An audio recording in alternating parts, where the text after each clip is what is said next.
Classes बच्चों, आज हम लोग एक्सरसाइज 3.1 स्टार्ट करने जा रहे हैं। और देखो ये क्वेश्चन क्या लिखा हुआ है। एक्सरसाइज 3.1 जो एक्सरसाइज है वो आपको इसमें ना इससे पहले जो हमने इसका जो इंट्रो करा था उसमें मैंने आपको सब बता दिया था। ये बेसिकली जो इसका पहला क्वेश्चन है, इसके दो पार्ट हैं। इसका पहला पार्ट मैं करवाए दे रहा हूँ, दूसरा पार्ट भी सेम आपको ऐसे ही करना होगा। इस क्वेश्चन में आपको ये बताया गया है कि आप ज्योग्राफिकली किसी चीज़ का ज्योग्राफिकली का मतलब होता है ग्राफिकली, है ना, कि ग्राफ के थ्रू अगर आप इसका आंसर निकालते तो इसका क्या आंसर आता।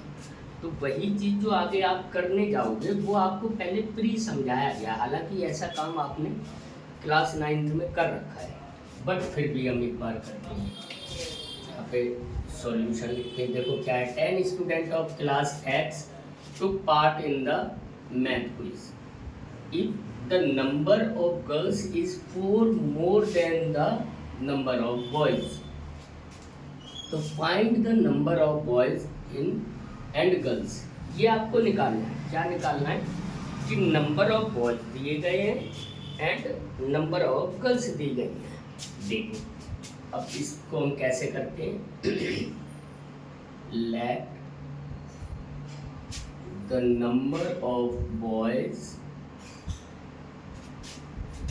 are X and the number of girls are Y। अगर ये X और Y है, क्योंकि हमें नहीं पता कितनी गर्ल्स से कितनी Y है, तो अकॉर्डिंग टू क्वेश्चन पहली इक्वेशन क्या बनेगी, x plus y is equal to 10। दोनों कितने हैं, 10 हैं, तो मैंने बॉयज एंड गर्ल्स को मिला दिया और 10 कर दिया। लेकिन एक दूसरी इक्वेशन भी, सेकंड पॉइंट क्या बोल रहा है इसका, कि if the number of girls is more than the number of boys, यानी y नंबर ऑफ गर्ल्स हमारी क्या है, y is equal to x plus 4। तो हम इसमें क्या कर सकते हैं, इसको ऐसे भी लिख सकते हैं, -x प्लस वाई बराबर 4। ये क्वेश्चन नंबर 1 हो गई, ये क्वेश्चन नंबर 2 हो गई। अब बच्चों अगर हम इक्वेशन नंबर 1 को सॉल्व करना चाहें तो x बराबर क्या हो गया, 10 माइनस वाई, जो हम पहले निकालते थे ना कोऑर्डिनेट। हमें तो ग्राफिकली करना है ना, प्रेजेंट। ग्राफिकली हम देखेंगे इसको प्रेजेंट करके। तो यहाँ पे इसका एक हम कॉलम बनाएंगे, है ना। ये चलो मैं आगे बनाऊंगा, फिर दूसरे को बनाने में इजी रहेगा। ये मैंने एक कॉलम बना लिया, इसमें मैंने लिख लिया, यहाँ पे लिख लिया x, यहाँ पे y, 3 निकाल लेंगे हम इसकी। अब देखो y की हम वैल्यू पुट करेंगे तो x आ जाएगा हमारा। यही सीखा था ना हमने। y अगर मैंने 2 माना, थोड़ा सा 5 माना तो x भी 5 आ गया। y को मैंने 3 माना तो ये कितना आ गया, 7 आ गया। 4 मान लो, थोड़ा हमें ग्राफ में इजी रहेगा ना करने को। 6 आ गया। और अगर आपने इसको क्या मान लिया, आपने इसको 6 मान लिया तो ये 4 आ गया। ठीक है। अब दूसरी इक्वेशन y बराबर ये वाली, तो y बराबर ऐसे ही कर लेते हैं हम, y बराबर x प्लस 4। ये देखो इसकी भी हम बना लेते हैं एक टेबल। इसकी ये टेबल बन गई, ये x लिख लिया, ये y लिख लिया। इसमें अब हम क्या करेंगे, इसमें x की वैल्यू पुट करेंगे। तो जब हम x की वैल्यू, हमने इसके x की वैल्यू 1 पुट करी तो y कितना आ गया, 5 आ गया। x की वैल्यू -1 पुट करी तो y की वैल्यू 3 आ गई। और x की वैल्यू 2 पुट करी तो y की वैल्यू 6 आ गई। ये आपके पास निकल के आ गया ना बच्चों। अब हम यहाँ पे ये बनाएंगे, ये x डैश, ये x ये थोड़ा सा बड़ा करो, ये y हो गया और ये आपका y डैश हो गया।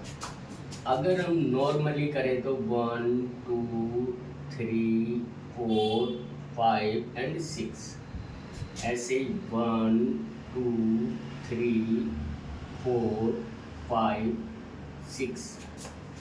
देखो कहीं पे भी 6 से ज़्यादा नहीं है ना, और माइनस में x का 1 तक है, तो हम ये कर लेंगे, थोड़ा सा इधर हो गया 1 और ये 2 है ना, ये -1 ये -2, और y में तो माइनस है ही नहीं आपका।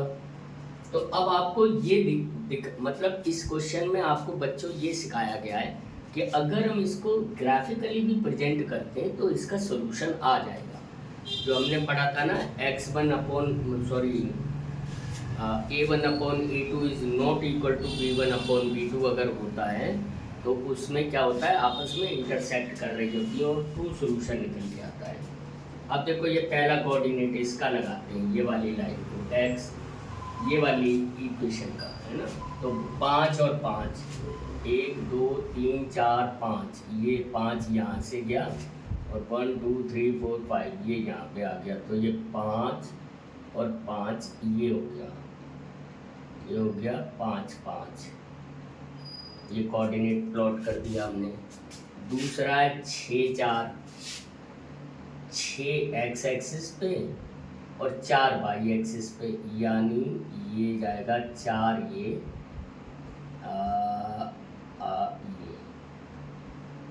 ये 6 4 हो गया, थोड़ा सा इधर हो गया, ये 6 4 हो गया है ना, और 4 और 6, 4 x एक्सिस पे 4 ये हो गया और 6 ये हो गया, यानी इसी के ऊपर लगभग ये आ जाएगा, ये 4 और 6, ठीक है बच्चों। अब देखो ये वाली जो हमारी लाइन आई ये हमने ऐसी खींच ली, और दूसरी कौन सी आएगी, बाई 5 और 1, यानी एक ये हो गया 1 5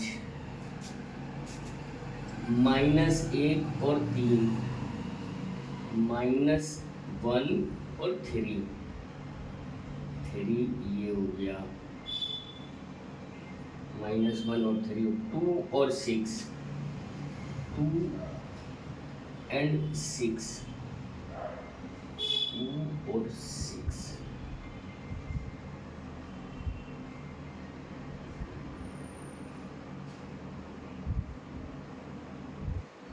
तो ये लाइन ऐसी बन गई।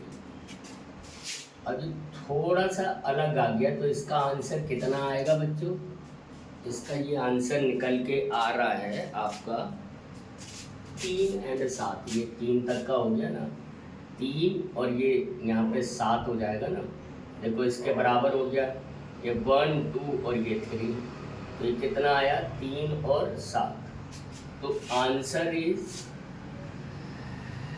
3 7 हमने, और ये क्या होता है x और y की टर्म में होता है, तो हमने x क्या माना था, सो द गर्ल्स, x क्या माना था हमने, boys, so boys is equal to 3 और गर्ल्स इज इक्वल टू 7। अब देखो ये पहली कंडीशन इसकी, देखो दैट इज द आंसर। अब देखो बच्चों इसकी पहली कंडीशन देखो, 10 बॉयज हैं, 7 और 3 मिलाए 10 हो गए, है ना। If the number of girls is 4 more than, अगर आप इनमें से इसमें से इसको माइनस करोगे तो गर्ल्स कितनी ज़्यादा निकलेंगी, 4 ज़्यादा निकलेंगी, तो दोनों हमारी बातें इसमें प्रूव हो रही हैं। अगर हम इसको वैसे नॉर्मली जो आप अगली एक्सरसाइजों में करोगे वैसे भी अगर आप नॉर्मली इसको सॉल्व कर दे एलिमिनेशन मेथड से, तो क्या लिखा था आपने, x + y = 10 और -x + y बराबर कितना था 4 ये कट गया, तो 2y बराबर कितना आया 40 तो y बराबर कितना आ गया 7, है ना। अब इसकी पुट आप कर दोगे किसी में भी तो भी वही आंसर आ जाएगा। तो कुल मिला के बच्चों ये है कि ये वाली जो एक्सरसाइज है इसमें जो पहला क्वेश्चन है वो आपको इसलिए समझाया गया है कि आपको पता चले कि कैसे चीज़ें होती हैं और कैसे सॉल्व करी जाती है। इतना ही आपको आई थिंक कि समझ में आ गया होगा। अब हम क्वेश्चन नंबर इसका सेकंड पार्ट आप लोग खुद करेंगे बच्चों। अगर उसमें आपको किसी तरह की कोई इशू या दुख तकलीफ आ रही है तो आप कॉल कर लेंगे, सॉरी कॉल कह रहा हूँ मैं, आप ना वो क्या करेंगे, आप मुझे मैसेज कर देंगे।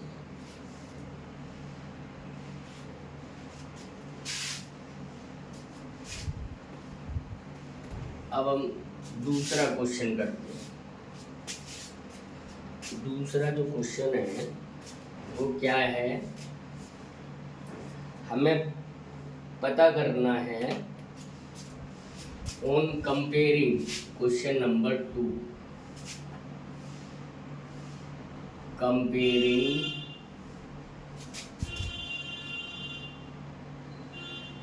The ratio A1 upon A2, B1 upon B2, C1 and लिखा होगा, एंड C1 upon C2, है ना। और क्या करना है, हमें पता करना है कि जो पेयर्स हैं वो क्या है, लीनियर है, पैरेलल है, या फिर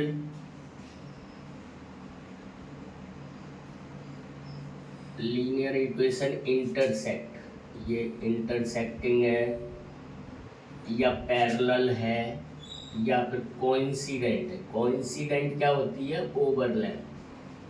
तो ये पता करना है। इसमें क्वेश्चन नंबर 1 पार्ट जो दिया है वो है 5x माइनस 4y प्लस 8 बराबर 0, और दूसरी है 7x प्लस 6y माइनस 9 बराबर 0। देखो बच्चों कैसे करते हैं, है ना, बहुत ईजी है, बिल्कुल भी आपको परेशान नहीं होना है।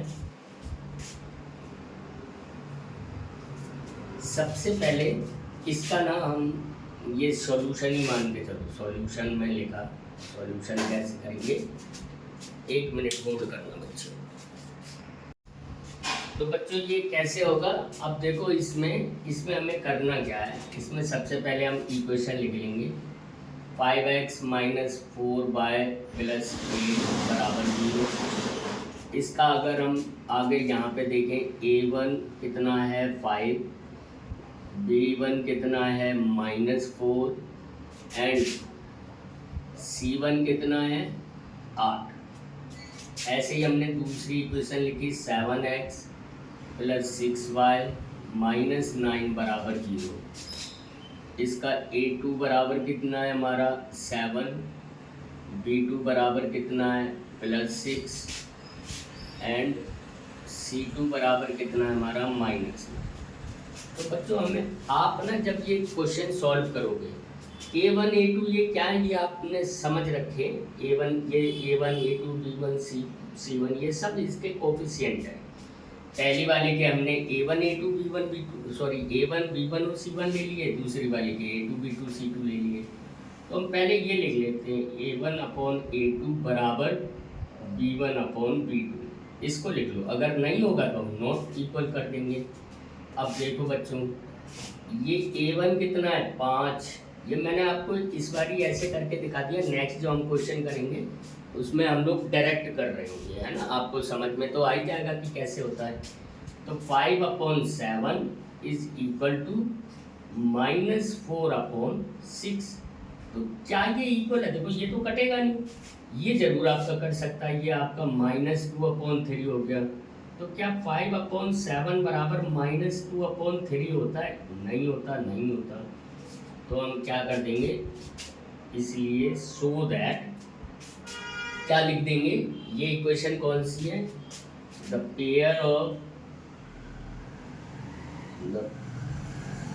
Pair of linear equation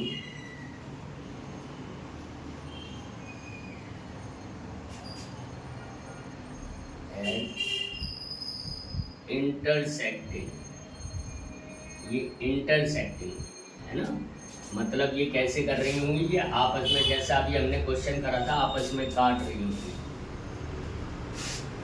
so that it's unique solution, unique solution.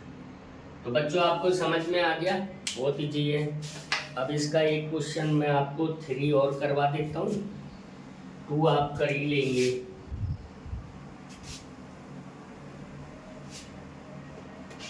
इसी में जो पार्ट है वो वाला 3 हम लोग करते हैं, है ना, या चलो मैं करता हूँ, सारे ही करके दिखाता हूँ।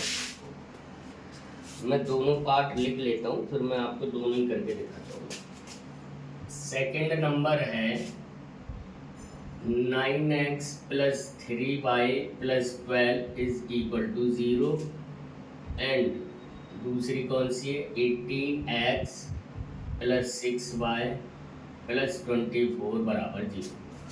और थर्ड पे है बच्चों 6x - 3y + 10 = 0 एंड दूसरी कौन सी है 2x - y + 9 = 0। अब देखो मेरे बच्चों, इसको हम कैसे करते हैं, बहुत ईजी है। क्या करेंगे, a1 a2 b1 b2 आप लिख लोगे, चलो मैं लिख के दिखाता हूँ। Solution a1 = 9, b1 = 3, c1 = 12, a2 = 18, b2 = 6 and c2 = 20। तो ये क्या हो गया बेटा, हम करेंगे क्या, a1 / a2 = b1 / b2 = c1 / c2। अब a1 हमारा कितना है 9 / 18 = 3/6 = 12/24।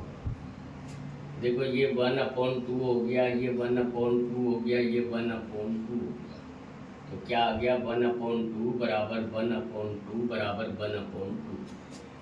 Hence that, so that lines are coincident, है ना, यही पढ़ा था ना हमने, मतलब ये ओवरलैप हो रही है। जैसे ये एक लाइन है तो इसी के ऊपर ये दूसरी लाइन है। लाइन का मतलब जो ये इक्वेशन बना के दी गई है वो इसी के ऊपर है। समझ गए ना बच्चों। इसके आगे नेक्स्ट अगला क्वेश्चन हम करते हैं। ये थर्ड क्वेश्चन में क्या करेंगे, सॉल्यूशन में हम a1 लिखेंगे, a1 = 6, b1 = -3, c1 = 10 and a2 = 2, b2 = -1 and c2 = 9। अब फिर वही करेंगे हम जो हमें फॉर्मूला पता है, a1 / a2 = b1 / b2 = c1 / c2। अब क्या करेंगे, अब इनकी वैल्यू a1 a2 b2 जो भी है इनकी वैल्यू पुट कर दो। फॉर्मूला यही तो होता है, फॉर्मूला लिखो और फॉर्मूले में वैल्यू पुट कर दो, आपका आंसर आ जाएगा। तो आपने क्या करा, 6/2 बराबर -3/1 -1 10/9 बराबर, है ना। अब ये देखो ये 2 3 जा हो गया, ये माइनस से माइनस कट गया, 3 हो गया, लेकिन ये नहीं कटा, तो ये क्या हुआ 3/1 बराबर 3/1 इज नॉट इक्वल टू 10/9। तो हमने क्या पढ़ा था, जिसमें a1 / a2 बराबर b1 / b2 हो लेकिन not equal to c1 / c2 हो, तो वो कौन सी हो जाती, so that these are parallel, है ना, नो सॉल्यूशन हो जाएगा, नो सॉल्यूशन, है ना। ये हालांकि पूछा नहीं गया है आपसे, जैसे यहाँ पे भी, यहाँ पे मैं नहीं सॉल्यूशन होगा, ये आपसे नहीं पूछा गया है, लेकिन मैं आपको करवा इसलिए रहा हूँ, आपको जरूरी भी नहीं है आप लिखो, ये मैंने सिर्फ आपको इसलिए करवा दिया कि आगे आपसे पूछा जाएगा तो आप ऐसे करवा सकते हो।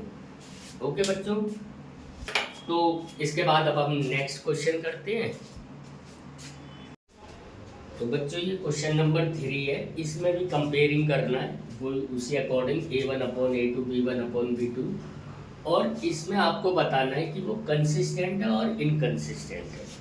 तो मैं पहले आपको ना एक बात समझाऊँ, आपको थोड़ा समझ में आए। जो कंसिस्टेंट होते हैं, कंसिस्टेंट, इसका मतलब इसका सॉल्यूशन है, सॉल्यूशन होता है, चाहे वो सिंगल सॉल्यूशन हो, है ना, या फिर वो मैनी सॉल्यूशन हो। यानी दो में आपने 3 बातें सीखी थी ना, एक सीखा था ये, एक सीखा था पैरेलल, ये था इंटरसेक्टिंग, ये था पैरेलल, और एक सीखा था ओवरलैपिंग। तो ये भी कंसिस्टेंट होगा, ये इनकंसिस्टेंट होगा, और ये भी क्या होगा, ये भी कंसिस्टेंट होगा।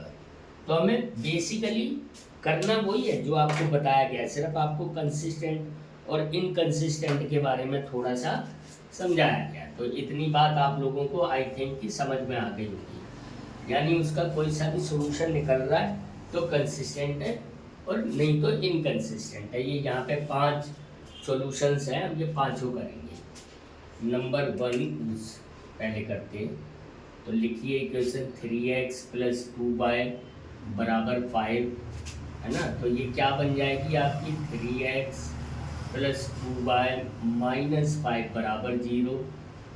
इसका तुम A1 हो गया आपका 3, B1 हो गया आपका 2, और C1 हो गया 5। दूसरी इक्वेशन कौन सी है इसी की, 2x - 3y = 7। तो ये क्या हो जाएगा, 2x - 3y - 7 = 0। तो इसका A2 बराबर हो गया 2, B2 बराबर हो गया -3, और C2 बराबर हो गया -7। ओके, सेम वही क्या करना है हमने, A1/A2 बराबर B1/B2 बराबर C1/C2 हम पहले लिख लेते हैं। अब इसमें अगर जो नहीं होगा तो हम नॉट इक्वल टू लगा देंगे। करेक्ट है ना बच्चों। अब हम क्या करेंगे, 3/2 लिख लिया हमने, इज इक्वल टू, फिर हमने क्या लिखा, 2/-3 लिख लिया। अब देखो बच्चा, हम पहले यही 2 सॉल्व करते हैं। अगर पहले ही आपको नॉट इक्वल टू मिले तो तीसरे को लिखने की ज़रूरत ही नहीं है। ये नॉट इक्वल हो गया तो क्या लिख दोगे यहाँ पे, इसलिए सो दैट दीज पेयर, मतलब पेयर इज क्या हो गया, ये कौन सा है, कंसिस्टेंट है, कंसिस्टेंट, है ना। समझ में आ गया ना आपको सबको। किसी को किसी तरह का कोई डाउट होगा तो वो मुझे कमेंट में बता देंगे कि सर इसमें ये डाउट आ रहा था, मैं उससे रिलेटेड उनको चीज़ें समझा दूँगी। अब दूसरी हम लिखते हैं, सॉल्यूशन नंबर 2। ये 2x - 3y = 8 है। बच्चों ये इक्वेशन क्या बन जाएगी, इसको हम इधर ले आते हैं ना, 2x - 3y - 8 = 0। तो A1 आपका हो गया 2, B1 हो गया आपका -3, एंड C1 हो गया -6। ऐसे ही दूसरी कौन सी है, 4x - 6y = 9। तो ये क्या हो जाएगी बच्चों, 4x - 6y - 9 = 0। तो A2 इसमें कितना हो गया, 4 हो गया, B2 इसमें हो गया -6 एंड C2 = -9। ठीक है ना बच्चों। अब फिर वो सिंपल सा काम करेंगे, क्या करेंगे, A1/A2 बराबर B1/B2 बराबर C1/C2।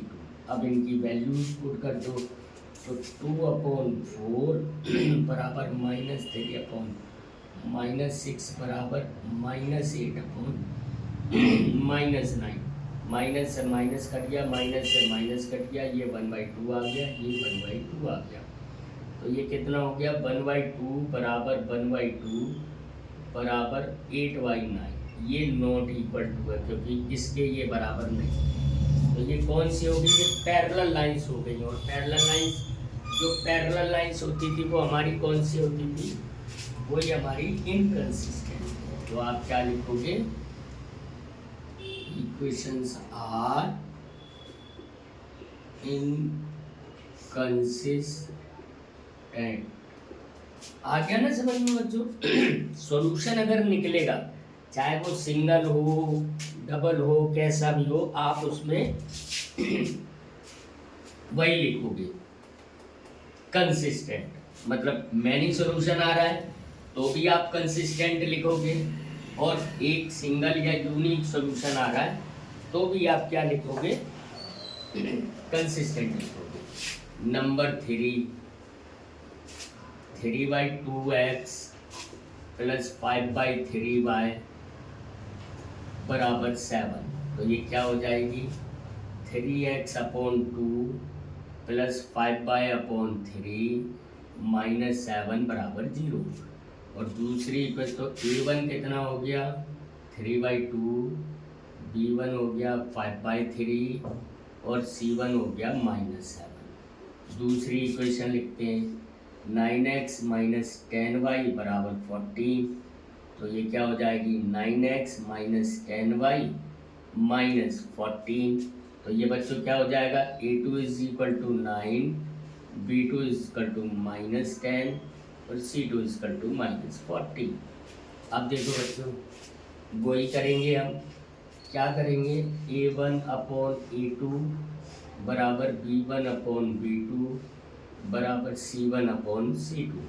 अब इनकी वैल्यूज पुट कर देंगे, तो 3/2/9 ये कितना हो जाएगा 5/3/-10, और यहाँ पे बराबर लगाते जाओगे, बराबर -7/-14। अब देखो बेटा, अगर मैं तुम्हें सिंपल सा तरीका बता रहा हूँ, यहाँ पे आप 9/1 कर लो, यहाँ पे भी कर लो। अगर आप कंफ्यूजन हो रहे हो डायरेक्ट करने में, ये तो तुम्हें पता है कि ये तो कट के 1/2 आ गया, ये कितना हो गया 1 और ये 2 हो गया, है ना। इनका हम देखते हैं, इनको हम क्या करेंगे, 3/2 इंटू ये लिख देंगे 1/9 बराबर ये कितना लिखोगे 5/3। क्या करते हैं हम, जो फ्रैक्शन से फ्रैक्शन को डिवाइड करते हैं तो रेसिप्रोकल को मल्टीप्लाई कर देते हैं, वही मैंने कर दिया, मल्टीप्लाई -1/10 बराबर 1/2। अब ये कितना हो गया, देखो ये 3 से ये 3 टाइम कट गया, 1/6 बराबर 5 से ये 2 बार कट गया, ये आया -1/, ये माइनस है इसमें, है ना, -1/2 बराबर 1/2। अब ये तो पहला ही नॉट इक्वल टू है, तो ये कौन सा हो जाएगा, ये कंसिस्टेंट हो जाएगा, sorry in not equal to है तो ये क्या हो जाएगा कंसिस्टेंट, क्योंकि a1/a2 is not equal to b1/b2 है। ओके बच्चों, ऐसा नहीं करना है आपने कि आपने एकदम फ्रैक्शन देखा और आपने कहा कि नहीं ये तो a1/a2 is not equal to b1/b2 है। पूरा आपको सॉल्व करना होगा, क्योंकि सॉल्व करने के बाद बहुत इजीली उसका आंसर और साफ साफ आ जाता है। क्वेश्चन नंबर अब हम लोग 4 करते हैं। क्वेश्चन नंबर 4 क्या है, 5x माइनस 3y बराबर 11। तो ये क्या हो गया आपका 5x माइनस 3y माइनस 11 बराबर 0। तो a1 हो गया आपका 5, b1 हो गया -3, c1 हो गया -11। दूसरी इक्वेशन क्या है, -10x प्लस 6y बराबर -22। तो ये हो गया -10x और इसको हम क्या लिखेंगे प्लस 6y प्लस 22 बराबर 0। अब इसमें a2 बराबर हो गया -10, b2 बराबर हो गया 6 और c2 बराबर हो गया 22।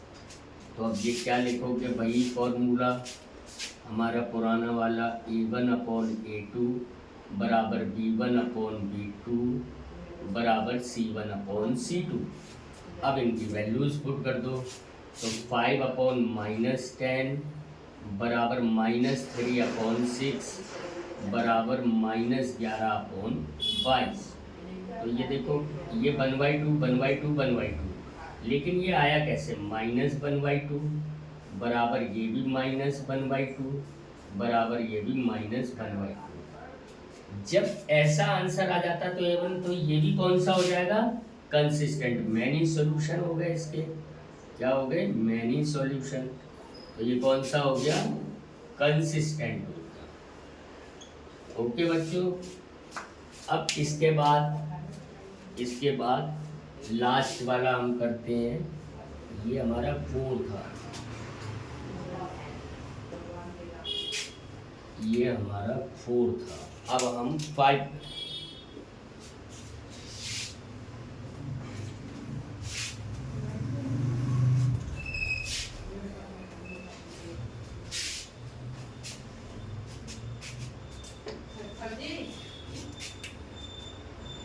करते हैं। 5 में क्या है? 4/3x प्लस 2y, मैं डायरेक्ट कर देता हूँ -8।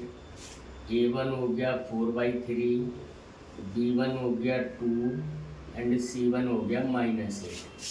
दूसरी क्या है? 2x प्लस 3y -12 बराबर 0। a2 बराबर 2, b2 बराबर 3, c2 बराबर -12। फॉर्मूला वही, a1/a2 बराबर b1/b2 बराबर c1/c2। तो ये क्या हो गया? 4/3/2 और ये हो गया 2/3, है ना, बराबर, और बराबर ये कितना हो जाएगा? -8/-30। अब देखो, ये इससे हो जाएगा तो ये कितना हो जाएगा? 4/6 बराबर 2/3 बराबर -8/-12। माइनस से माइनस कट गया, 3 4 से काट दिया, 4 2 और 3। तो ये बेटा कौन सा आया? 2/3 बराबर 2/3 बराबर 2/3। तो ये कौन सा हो गया? कंसिस्टेंट हो गया। ये आंसर आपको समझ में आए कि कैसे कंसिस्टेंट आते हैं और कैसे इनकंसिस्टेंट आते हैं। तो बच्चों, अब इसके बाद हम क्वेश्चन नंबर 4 करेंगे। क्वेश्चन नंबर 4 में चलो क्वेश्चन नंबर 4 करते हैं।